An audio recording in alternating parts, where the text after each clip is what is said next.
Welcome to a royal mystery designed to lull you into the deepest sleep. Tonight, you'll delve into The Adventure of the Beryl Coronet, a classic Sherlock Holmes tale promising intrigue, scandal, and ultimate relaxation. You're about to join the legendary Sherlock Holmes as he untangles a web of stolen jewels and explosive family secrets surrounding one of England's most precious treasures. But this isn't just a gripping audiobook. It's a unique sleep experience, meticulously crafted with calming red light visuals and gentle narration, all engineered to help you unwind faster and sleep more profoundly. Who would dare deface a royal coronet? And what shocking truths lie hidden beneath the surface of a prominent family's reputation? Settle in, let the mystery unfold, and allow this captivating story to guide you to a night of undisturbed rest. Don't forget to like this video, share your thoughts in the comments, and subscribe for more journeys into tranquil mystery. The Adventure of the Beryl Coronet. "Holmes," I said one morning, as I stood in our bow window looking down the street. "Here is a madman coming along. It seems rather sad that his relatives should allow him to come out alone." My friend rose lazily from his armchair and stood with his hands in the pockets of his dressing gown, looking over my shoulder. It was a bright, crisp February morning, and the snow of the day before still lay deep upon the ground, shimmering brightly in the wintry sun. Down the centre of Baker Street, the traffic had ploughed the snow into a brown, crumbly band. But at either side, and on the heaped-up edges of the footpaths, it still lay as white as when it fell. The grey pavement had been cleaned and scraped, but was still dangerously slippery, so there were fewer passers-by than usual. Indeed, from the direction of the Metropolitan Station, no one was coming save the single gentleman whose eccentric conduct had drawn my attention. He was a man of about 50, tall, portly, and imposing, with a massive, strongly marked face and a commanding figure. He was dressed in a sombre yet rich style, in a black frock-coat, shining hat, neat brown gaiters, and well-cut pearl-grey trousers. Yet his actions were in absurd contrast to the dignity of his dress and features. He was running hard, with occasional little springs, like a weary man unaccustomed to exerting himself. As he ran, he jerked his hands up and down, waggled his head, and twisted his face into the most extraordinary contortions. "What on earth can be the matter with him?" I asked. "He is looking up at the numbers of the houses." "I believe that he is coming here," said Holmes, rubbing his hands. "Here?" "Yes. I rather think he is coming to consult me professionally. I recognize the symptoms." "Huh! Did I not tell you?" As he spoke, the man, puffing and blowing, rushed at our door and pulled at our bell until the whole house resounded with a clang. A few moments later he was in our room, still puffing, still gesticulating, but with so fixed a look of grief and despair in his eyes that our smiles instantly turned to horror and pity. For a while he could not get his words out. He swayed his body and plucked at his hair like one driven to the extreme limits of his reason. Then, suddenly springing to his feet, he beat his head against the wall with such force that we both rushed upon him and tore him away to the centre of the room. Sherlock Holmes pushed him down into the easy chair.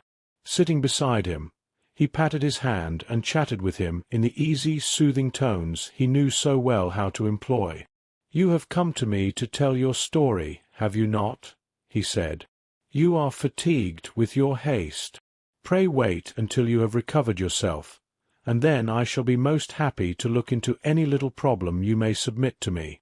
The man sat for a minute or more with a heaving chest, fighting against his emotion. Then he passed his handkerchief over his brow, set his lips tight, and turned his face towards us. "No doubt you think I'm mad," he said. "I see that you have had some great trouble," responded Holmes. "God knows I have. A trouble that is enough to unseat my reason. So sudden and so terrible is it. Public disgrace I might have faced, although I am a man whose character has never yet borne a stain. Private affliction is also the lot of every man. But the two coming together, and in such frightful a form, have been enough to shake my very soul. Besides, I am not alone. The very noblest in the land may suffer unless some way is found out of this horrible affair. "Pray compose yourself, sir," said Holmes, "and let me have a clear account of who you are and what has befallen you." "My name," answered our visitor, "is probably familiar to your ears. I am Alexander Holder, of the banking firm of Holder and Stevenson, of Threadneedle Street." The name was indeed well known to us, belonging to the senior partner in the second largest private banking concern in the City of London. What, then, could have happened to bring one of London's foremost citizens to this most pitiable pass? We waited, all curiosity, until with another effort he braced himself to tell his story. "I feel that time is of value," he said. "That is why I hastened here when the police inspector suggested that I secure your cooperation. I came to Baker Street by the Underground and hurried from there on foot, for the cabs go slowly through this snow. That is why I was so out of breath, for I am a man who takes very little exercise. I feel better now, and I will put the facts before you as shortly and yet as clearly as I can. It is, of course, well known to you that in a successful banking business, as much depends upon our ability to find profitable investments for our funds as upon increasing our connections and the number of our depositors.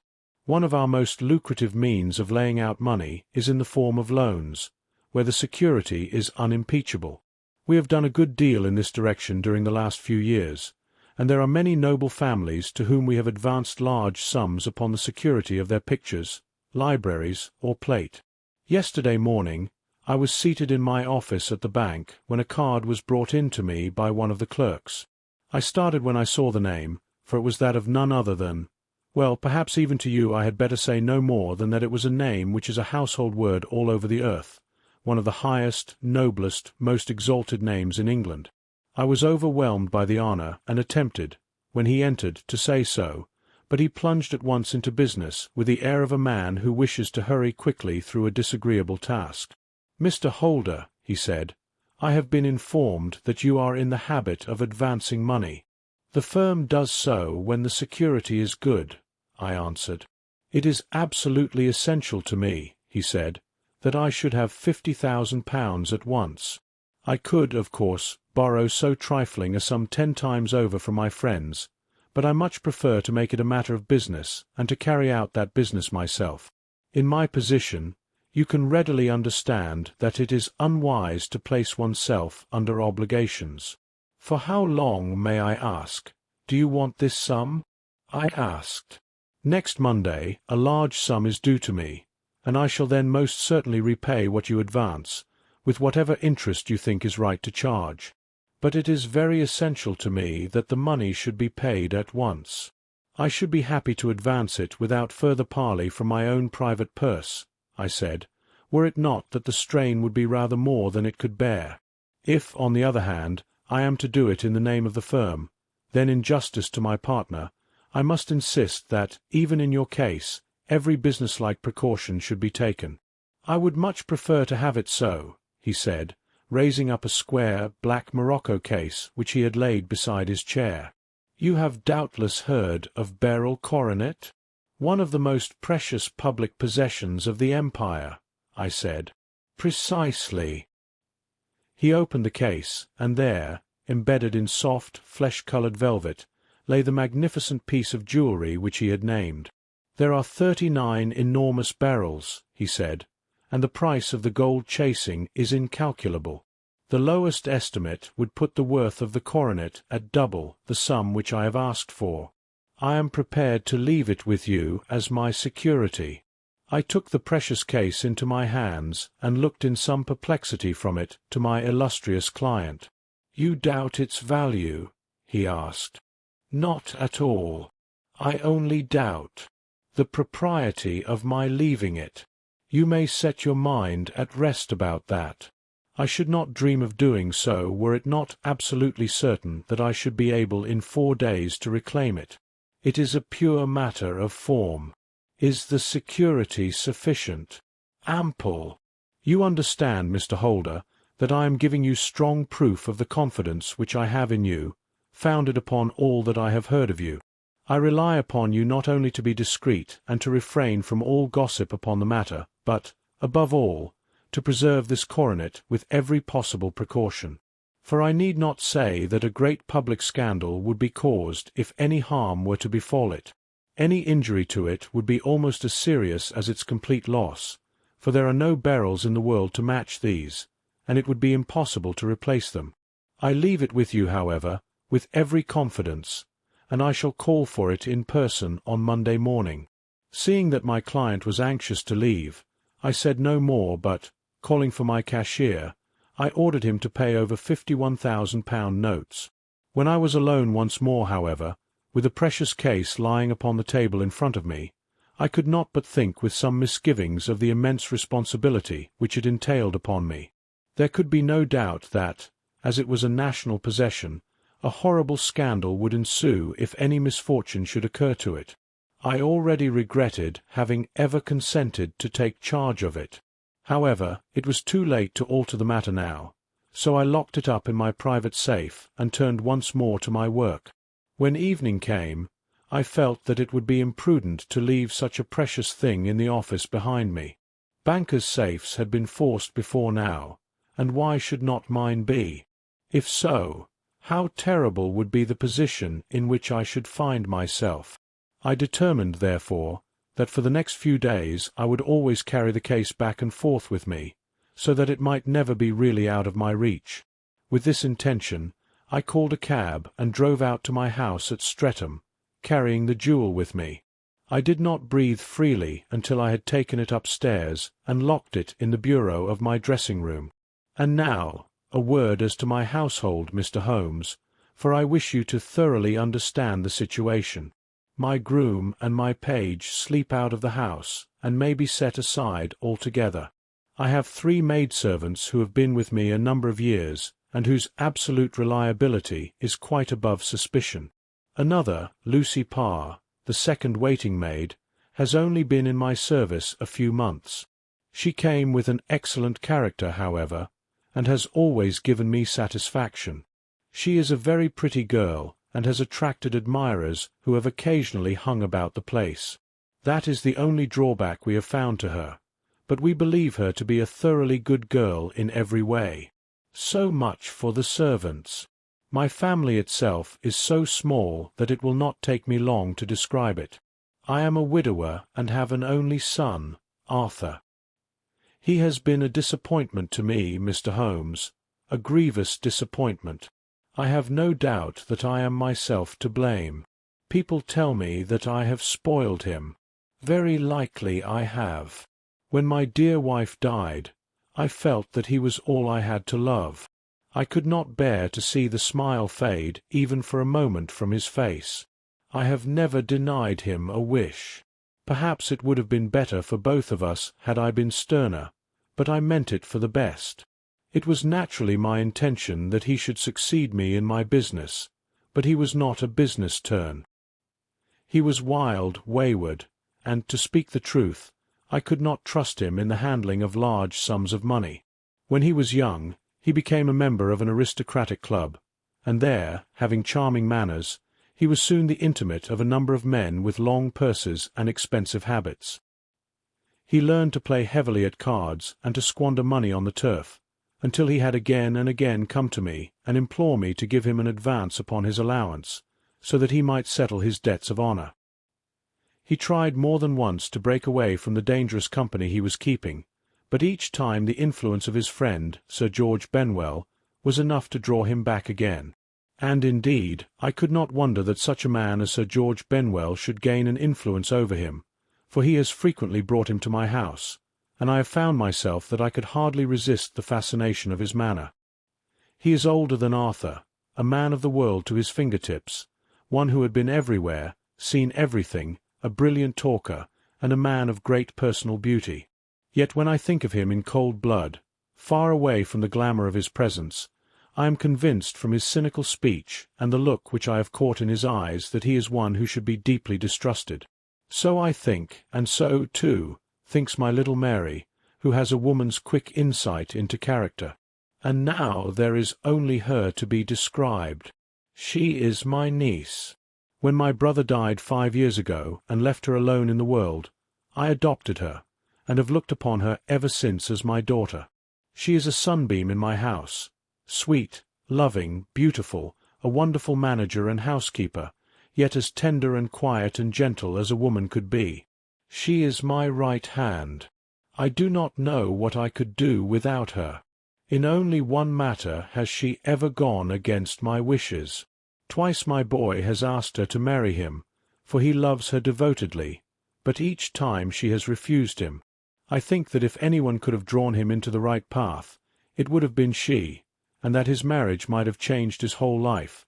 But now, alas, it is too late, forever too late. Now, Mr. Holmes, you know the people who live under my roof, and I shall continue with my miserable story. When we were having coffee in the drawing-room that night after dinner, I told Arthur and Mary my experience, and of the precious treasure we had under our roof, suppressing only the name of my client. Lucy Parr, who had brought in the coffee, had, I am sure, left the room, but I cannot swear that the door was closed. Mary and Arthur were very interested and wished to see the famous coronet, but I thought it better not to disturb it. "Where have you put it?" asked Arthur. "In my own bureau." "Well, I hope to goodness the house won't be burgled during the night," he said. "It is locked up," I answered. "Oh, any old key will fit that bureau. When I was a youngster, I opened it myself with the key of the box-room cupboard." He often had a wild way of talking, so I thought little of what he said. He followed me to my room, however, that night with a very grave face. "Look here, Dad," he said, with his eyes cast down. "Can you let me have £200? "No, I cannot," I answered sharply.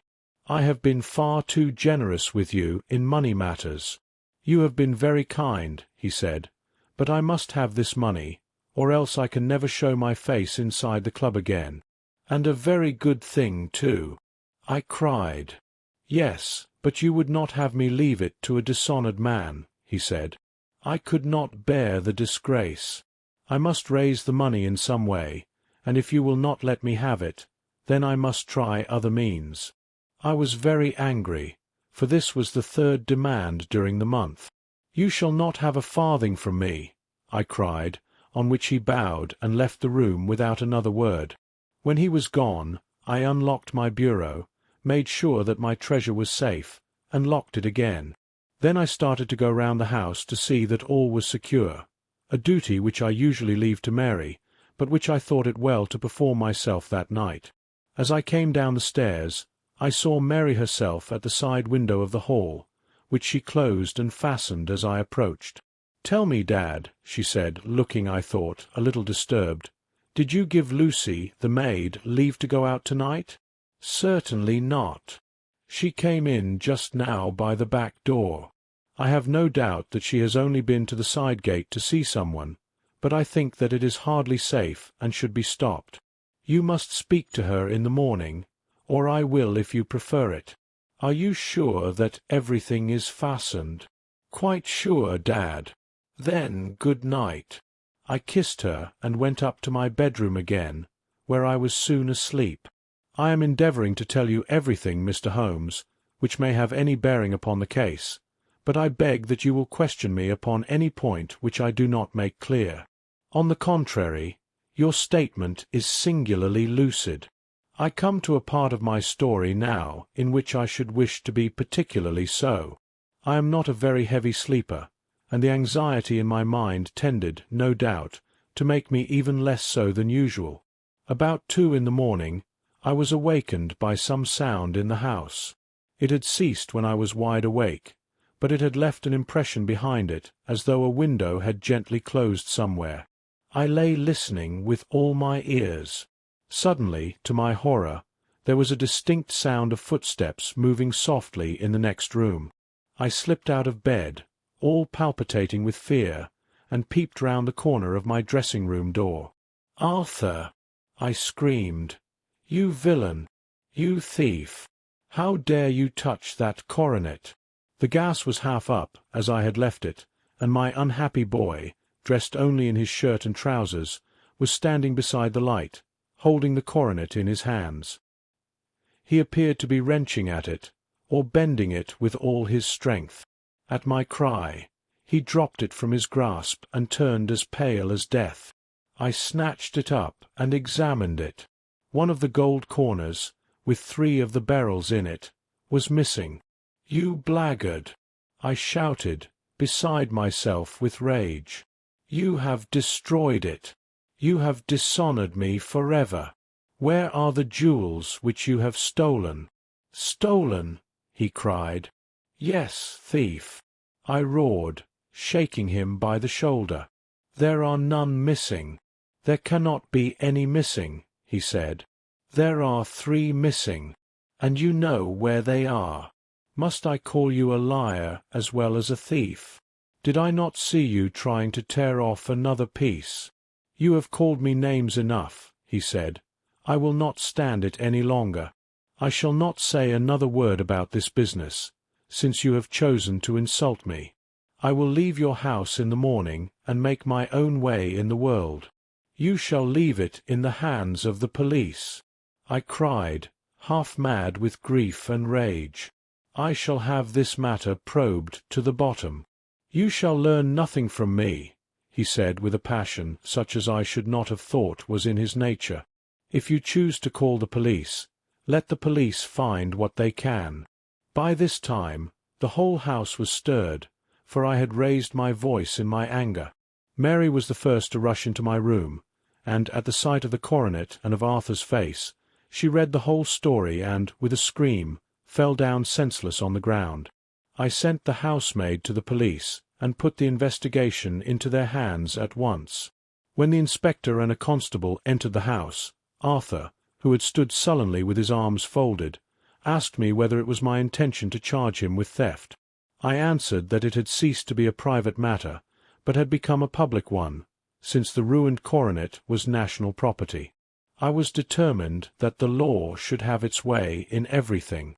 "At least," he said, "you will not have me arrested at once. It would be to your advantage as well as mine if I might leave the house for 5 minutes. That you may get away, or perhaps that you may conceal what you have stolen," I said. And then, realizing the dreadful position in which I was placed, I implored him to remember that not only my honor, but that of one who was far greater than I was at stake, and that he threatened to raise a scandal which would convulse the nation. He might avert it all if he would but tell me what he had done with the 3 missing stones. "You may as well face the matter," I said. "You have been caught in the act, and no confession could make your guilt more heinous. If you make such reparation as is in your power, by telling us where the beryls are, all shall be forgiven and forgotten." "Keep your forgiveness for those who ask for it," he answered, turning away from me with a sneer. I saw that he was too hardened for any words of mine to influence him. There was but one way for it. I called in the inspector and gave him into custody. A search was made at once, not only of his person but of his room and of every portion of the house where he could possibly have concealed the gems, but no trace of them could be found, nor would the wretched boy open his mouth for all our persuasions and our threats. This morning he was removed to a cell, and I, after going through all the police formalities, have hurried round to you to implore you to use your skill in unravelling the matter. The police have openly confessed that they can at present make nothing of it. You may go to any expense which you think necessary. I have already offered a reward of £1,000. My God, what shall I do? I have lost my honour, my gems, and my son in one night. Oh, what shall I do?" He put a hand on either side of his head and rocked himself to and fro, droning to himself like a child whose grief has gone beyond words. Sherlock Holmes sat silent for some few minutes, with his brows knitted and his eyes fixed upon the fire. "Do you receive much company?" he asked. "None save my partner with his family and an occasional friend of Arthur's. Sir George Benwell has been several times lately. No one else, I think. Do you go out much in society?" Arthur does. Mary and I stay at home. Neither of us care for it. That is unusual in a young girl. She is of a quiet nature. Besides, she is not very young. She is 24. This matter, from what you say, seems to have been a shock to her also. Terrible. She is even more affected than I. You have neither of you any doubt as to your son's guilt? How can we have when I saw him with my own eyes with the coronet in his hands? I hardly consider that a conclusive proof. Was the remainder of the coronet at all injured? Yes, it was twisted. Do you not think, then, that he might have been trying to straighten it? God bless you. You are doing what you can for him and for me. But it is too heavy a task. What was he doing there at all? If his purpose was innocent, why did he not say so? Precisely. And if it were guilty, why did he not invent a lie? His silence appears to me to cut both ways. There are several singular points about the case. What did the police think of the noise which awoke you from your sleep? They considered that it might be caused by Arthur's closing his bedroom door. A likely story! As if a man bent on felony would slam his door so as to wake a household. What did they say, then, of the disappearance of these gems? They are still sounding the planking and probing the furniture in the hope of finding them. Have they thought of looking outside the house? Yes, they have shown extraordinary energy. The whole garden has already been minutely examined. Now, my dear sir, said Holmes, is it not obvious to you now that this matter really strikes very much deeper than either you or the police were at first inclined to think? It appeared to you to be a simple case. To me it seems exceedingly complex. Consider what is involved by your theory. You suppose that your son came down from his bed, went, at great risk, to your dressing-room, opened your bureau, took out your coronet, broke off by main force a small portion of it, went off to some other place, concealed 3 gems out of the 39, with such skill that nobody can find them, and then returned with the other 36 into the room in which he exposed himself to the greatest danger of being discovered. I ask you now, is such a theory tenable? But what else is there? Cried the banker with a gesture of despair. If his motives were innocent, why does he not explain them? It is our task to find that out, replied Holmes. So now, if you please, Mr. Holder, we will set off for Streatham together, and devote an hour to glancing a little more closely into details. My friend insisted upon accompanying them in their expedition, which I was eager enough to do, for my curiosity and sympathy were deeply stirred by the story to which we had listened. I confess that the guilt of the banker's son appeared to me to be as obvious as it did to his unhappy father, but still I had such faith in Holmes' judgment that I felt that there must be some grounds for hope as long as he was dissatisfied with the accepted explanation. He hardly spoke a word the whole way out to the southern suburb, but sat with his chin upon his breast and his hat drawn over his eyes, sunk in the deepest thought. Our client appeared to have taken a fresh heart at the little glimpse of hope which had been presented to him, and he even broke into a desultory chat with me over his business affairs. A short railway journey and a shorter walk brought us to Fairbank, the modest residence of the great financier. Fairbank was a good-sized square house of white stone, set back a little from the road. A double carriage sweep and a snow-covered lawn stretched down to 2 large iron gates. To the right was a small wooden thicket, leading to a narrow path between 2 neat hedges. This path stretched from the road to the kitchen door, forming the tradesman's entrance. To the left ran a lane leading to the stables. This lane was a public, though little used, thoroughfare, not part of the grounds. Holmes left us at the door and slowly walked all around the house, across the front, down the tradesman's path, and around the garden behind into the stable lane. He was gone so long that Mr. Holder and I went into the dining-room and waited by the fire.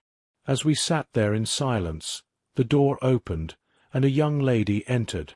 She was rather tall, slim, with dark hair and eyes that seemed even darker against the absolute pallor of her skin. I don't think I'd ever seen such deadly paleness in a woman's face. Her lips, too, were bloodless, but her eyes were flushed from crying. As she swept silently into the room, she conveyed a greater sense of grief than the banker had that morning. This was even more striking in her, as she was clearly a woman of strong character with immense capacity for self-restraint. Disregarding my presence, she went straight to her uncle and gently caressed his head. "You've given orders that Arthur should be liberated, haven't you, Dad?" she asked. "No, no, my girl. The matter must be thoroughly investigated. But I am so sure that he is innocent. You know what a woman's instincts are. I know he has done no harm, and you will be sorry for having acted so harshly. Why is he silent, then, if he is innocent? Who knows? Perhaps because he was so angry that you would suspect him. How could I help suspecting him, when I actually saw him with the coronet in his hand? Oh, but he had only picked it up to look at it. Please, please, take my word for it that he is innocent. Let the matter drop and say no more. It's so dreadful to think of our dear Arthur in prison. I shall never let it drop until the gems are found. Never, Mary. Your affection for Arthur blinds you to the awful consequences for me. Far from hushing this up, I have brought a gentleman from London to inquire more deeply into it." "This gentleman?" she asked, turning to me. "No, his friend. He wished us to leave him alone. He is in the stable lane now." "The stable lane?" She raised her dark eyebrows. "What can he hope to find there? Ah, this, I suppose, is him. I trust, sir, that you will succeed in proving what I feel sure is the truth, that my cousin Arthur is innocent of this crime. I fully share your opinion, and I trust, with you, that we may prove it," returned Holmes, going back to the mat to knock the snow from his shoes. "I believe I have the honour of addressing Miss Mary Holder. Might I ask you a question or two?" "Please do, sir, if it may help to clear up this horrible affair." "You heard nothing yourself last night?" "Nothing, until my uncle here began to speak loudly. I heard that, and I came down." "You shut up the windows and doors the night before. Did you fasten all the windows?" "Yes." "Were they all fastened this morning?" "Yes." "You have a maid who has a sweetheart? I think you remarked to your uncle last night that she had been out to see him." "Yes, and she was the girl who waited in the drawing-room, and who may have heard uncle's remarks about the coronet." "I see. You infer that she may have gone out to tell her sweetheart, and that the two may have planned the robbery." "But what is the good of all these vague theories?" cried the banker impatiently, "when I told you that I saw Arthur with the coronet in his hands?" "Wait a little, Mr. Holder. We must come back to that. About this girl, Miss Holder. You saw her return by the kitchen door, I presume?" "Yes. When I went to see if the door was fastened for the night, I saw her slipping in. I saw the man, too, in the gloom." "Do you know him?" "Oh, yes. He is the greengrocer who brings our vegetables round. His name is Francis Prosper." "He stood," said Holmes, "to the left of the door, that is to say, farther up the path than is necessary to reach the door?" "Yes, he did." "And he is a man with a wooden leg?" Something like fear sprang up in the young lady's expressive black eyes. "Why, you are like a magician," she said. "How do you know that?" She smiled, but there was no answering smile in Holmes' thin, eager face. "I should be very glad now to go upstairs," he said. "I shall probably wish to go over the outside of the house again. Perhaps I had better take a look at the lower windows before I go up." He walked swiftly from one to the other, pausing only at the large window that looked from the hall onto the stable lane. This he opened and carefully examined the sill with his powerful magnifying lens. "Now we shall go upstairs," he said at last. The banker's dressing-room was a plainly furnished little chamber, with a grey carpet, a large bureau, and a long mirror. Holmes went to the bureau first and looked hard at the lock. "Which key was used to open it?" he asked. "That which my son himself indicated, that of the cupboard in the lumber-room." "Have you got it here?" "That is it on the dressing-table." Sherlock Holmes took it up and opened the bureau. "It is a noiseless lock," he said. "It is no wonder that it did not wake you. This case, I presume, contains the coronet. We must have a look at it." He opened the case, and taking out the diadem, he laid it upon the table. It was a magnificent specimen of the jeweller's art, and the 36 stones were the finest I had ever seen. At one side of the coronet was a cracked edge, where a corner holding 3 gems had been torn away. "Now, Mr. Holder," said Holmes, "here is the corner which corresponds to that which has been so unfortunately lost. Might I beg that you will break it off?" The banker recoiled in horror. "I should not dream of trying," he said. "Then I will." Holmes suddenly bent his strength upon it, but without result. "I feel it gives a little," he said, "but though I am exceptionally strong in the fingers, it would take me all my time to break it. An ordinary man could not do it. Now, what do you think would happen if I did break it, Mr. Holder? There would be a noise like a pistol shot. Do you tell me that all this happened within a few yards of your bed, and that you heard nothing of it? I do not know what to think. It is all dark to me. But perhaps it may grow lighter as we go. What do you think, Miss Holder? I confess that I still share my uncle's perplexity. Your son had no shoes or slippers on when you saw him? He had nothing to save, only his trousers and shirt. Thank you. We have certainly been favoured with extraordinary luck during this inquiry, and it will be entirely our own fault if we do not succeed in clearing the matter up. With your permission, Mr. Holder, I shall now continue my investigations outside. He went alone, at his own request, explaining that any unnecessary footmarks might make his task more difficult. For an hour or more he was at work, returning at last with his feet heavy with snow and his features as inscrutable as ever. "I think that I have seen now all that there is to see, Mr. Holder," he said. "I can serve you best by returning to my rooms. But the gems, Mr. Holmes, where are they? I cannot tell." The banker wrung his hands. "I shall never see them again," he cried. "And my son? You give me hope. My opinion is in no way altered. Then, for God's sake, what was this dark business that was in my house last night? If you can call upon me at my Baker Street rooms tomorrow morning between 9 and 10, I shall be happy to do what I can to make it clearer. I understand that you give me carte blanche to act for you, provided only that I get back the gems, and that you place no limit on the sum I may draw. I would give my fortune to have them back. Very good. I shall look into the matter between this and then. Good-bye. It is just possible that I may have to come over here again before evening." It was obvious to me that my companion's mind was now made up about the case, although what his conclusions were was more than I could even dimly imagine. Several times during our homeward journey I tried to sound him out on the point, but he always glided away to some other topic, until at last I gave up in despair. It was not yet 3 when we found ourselves in our rooms once more. He hurried to his chamber and was down again in a few minutes, dressed as a common loafer, with his collar turned up, his shiny, seedy coat, his red cravat, and his worn boots. He was a perfect sample of the class. "I think that this should do," he said, glancing into the glass above the fireplace. "I only wish that you could come with me, Watson, but I fear that it won't. I may be on the trail in this matter, or I may be following a will-o'-the-wisp, but I shall soon know which it is. I hope that I may be back in a few hours."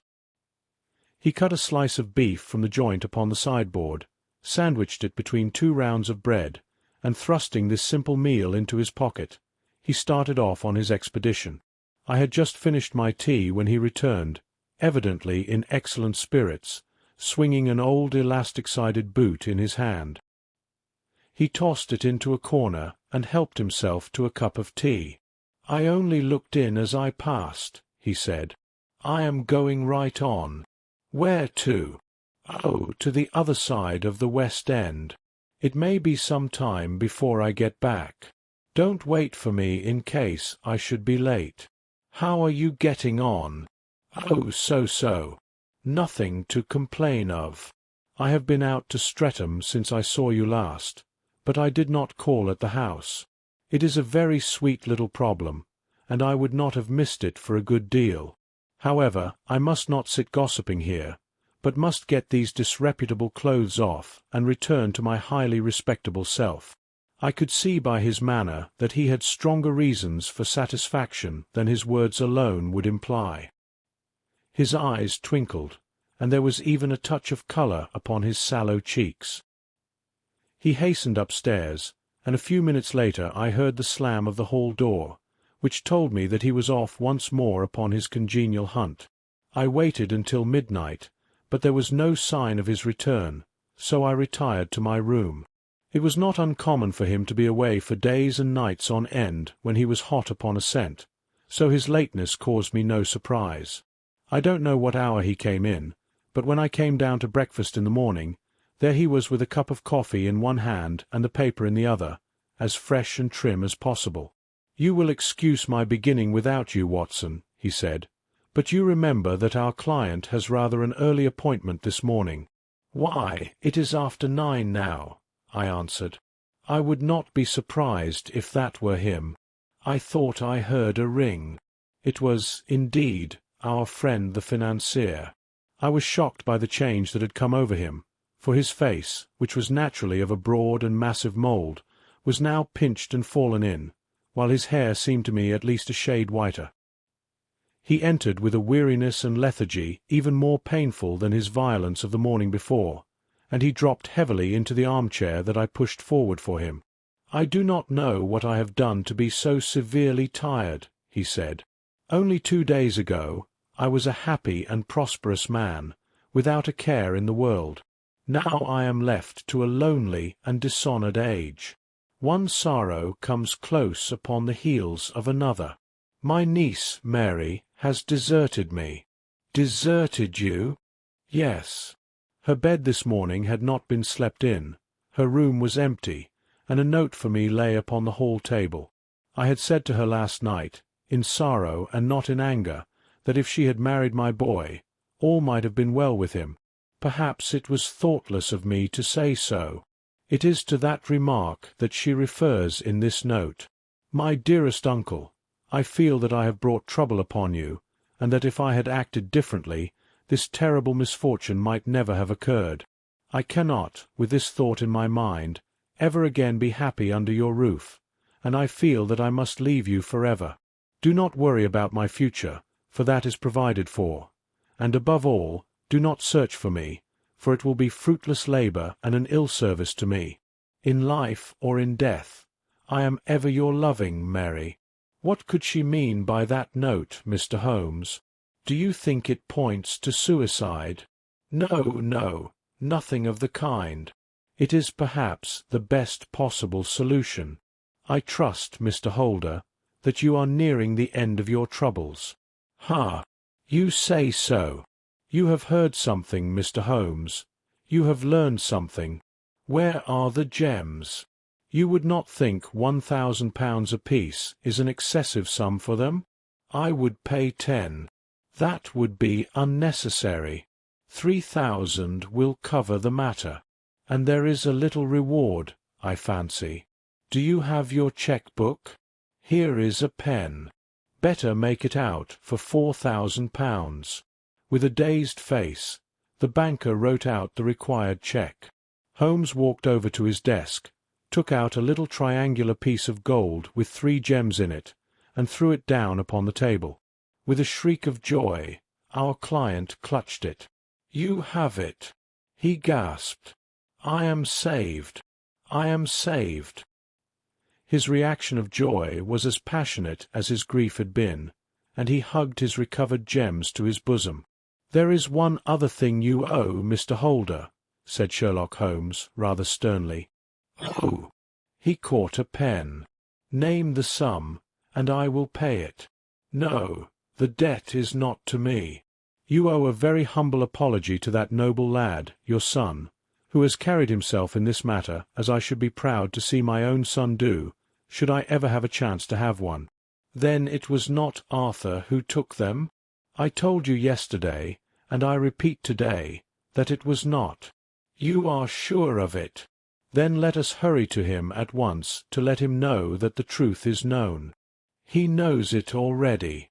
When I had cleared it all up, I had an interview with him, and finding that he would not tell me the story, I told it to him, on which he had to confess that I was right, and to add the very few details which were not yet quite clear to me. Your news this morning, however, may open his lips. For heaven's sake, tell me, then, what is this extraordinary mystery? I will do so, and I will show you the steps by which I reached it. And let me say to you first, that which it is hardest for me to say and for you to hear. There has been an understanding between Sir George Benwell and your niece, Mary. They have now fled together." "My Mary? Impossible!" "It is unfortunately more than possible. It is certain. Neither you nor your son knew the true character of this man when you admitted him into your family circle. He is one of the most dangerous men in England, a ruined gambler, an absolutely desperate villain, a man without heart or conscience. Your niece knew nothing of such men.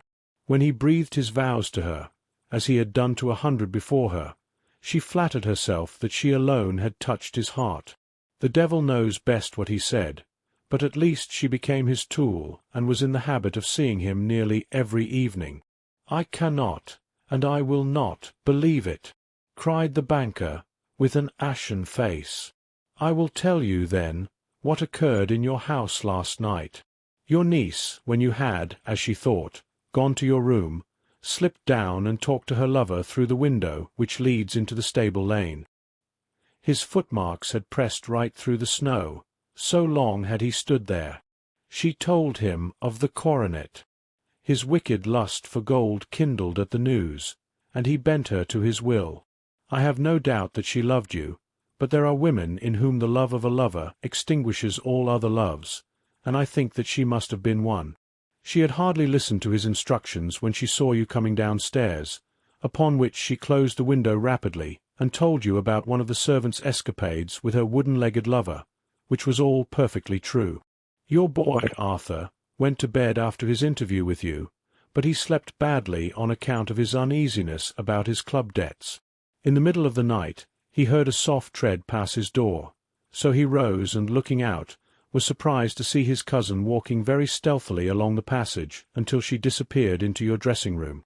Petrified with astonishment, the lad slipped on some clothes and waited there in the dark to see what would come of this strange affair.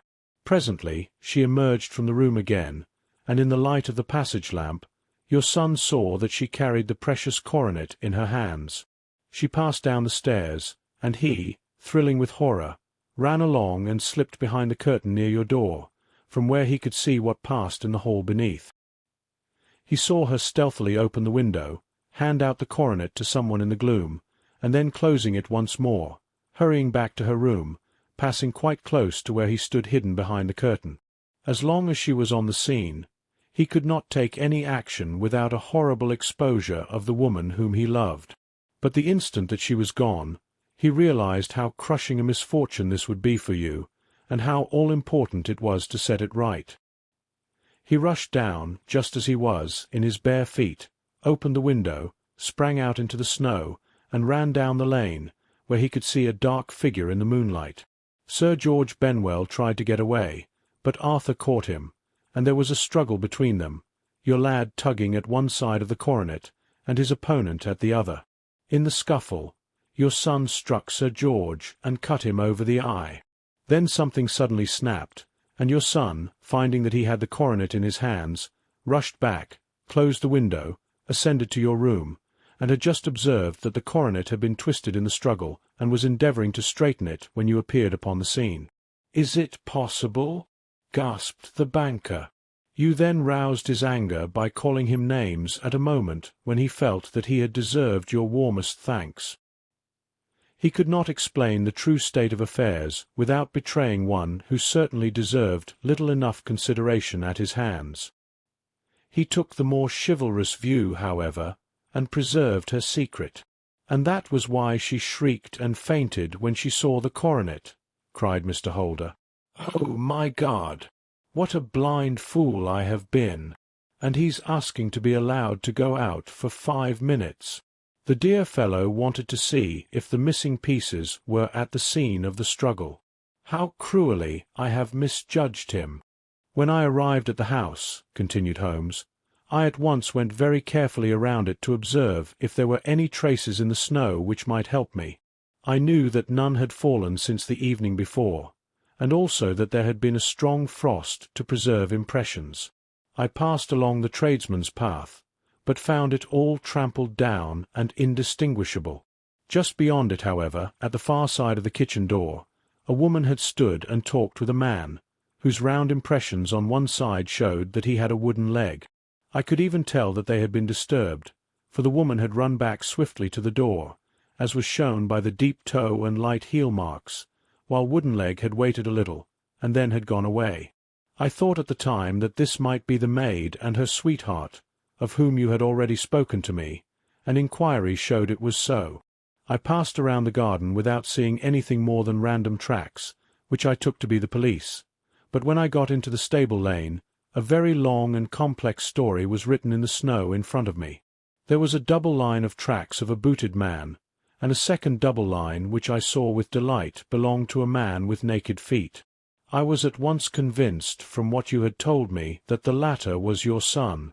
The first had walked both ways, but the other had run swiftly, and as his tread was marked in places over the depression of the boot, it was obvious that he had passed after the other. I followed them up and found they led to the hall window, where Boots had worn all the snow away while waiting. Then I walked to the other end, which was 100 yards or more down the lane. I saw where Boots had faced round, where the snow was cut up as though there had been a struggle, and finally where a few drops of blood had fallen, to show me that I was not mistaken.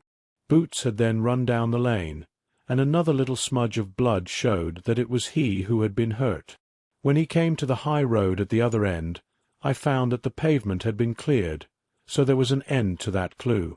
On entering the house, however, I examined, as you remember, the sill and framework of the hall window with my lens, and I could at once see that someone had passed out. I could distinguish the outline of an instep where the wet foot had been placed in coming in. I was then beginning to be able to form an opinion as to what had occurred.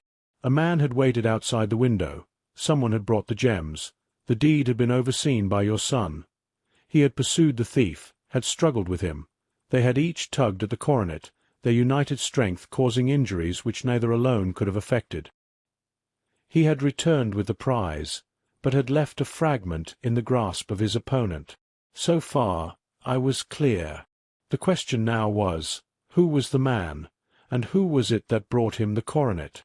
It is an old maxim of mine that when you have excluded the impossible, whatever remains, however improbable, must be the truth.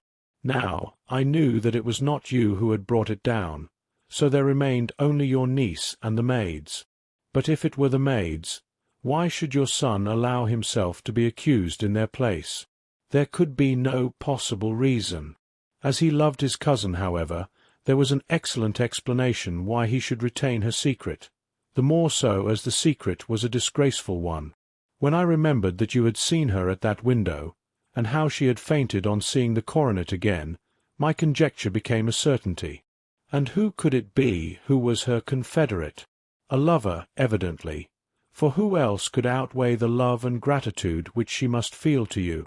I knew that you went out little, and that your circle of friends was a very limited one, but among them was Sir George Benwell. I had heard of him before as being a man of evil reputation among women. It must have been he who wore those boots and retained the missing gems. Even though he knew that Arthur had discovered him, he might still flatter himself that he was safe, for the lad could not say a word without compromising his own family. Well, your own good sense will suggest what measures I took next. I went in the shape of a loafer to Sir George's house, managed to pick up an acquaintance with his valet, learned that his master had cut his head the night before, and finally, at the expense of 6 shillings, made all sure by buying a pair of his cast-off shoes. With these I journeyed down to Streatham, and saw that they exactly fitted the tracks.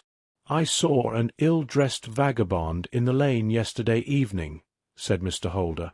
"Precisely. It was I.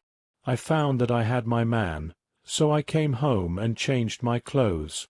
It was a delicate part which I had to play then, for I saw that a prosecution must be avoided to avert scandal, and I knew that such an astute villain would see that our hands were tied in the matter.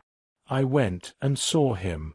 At first, of course, he denied everything, but when I gave him every detail that had occurred, he tried to bluster and took down a life-preserver from the wall. I knew my man, however, and I clapped a pistol to his head before he could strike. Then he became a little more reasonable. I told him that we would give him a price for the stones he held, £1,000 apiece. That brought out the first signs of grief that he had shown. "Why, dash it all," he said, "I've let them go at 600 for the 3. I soon managed to get the address of the receiver who had them, on promising him that there would be no prosecution. Off I set to him, and after much chaffering, I got our stones at £1,000 apiece. Then I looked in upon your son, told him that all was right, and eventually got to my bed about 2 o'clock, after what I may call a really hard day's work." "A day which has saved England from a great public scandal," said the banker, rising. "Sir, I cannot find words to thank you, but you shall not find me ungrateful for what you have done. Your skill has indeed exceeded all that I have heard of it. And now I must fly to my dear boy to apologize to him for the wrong that I have done to him.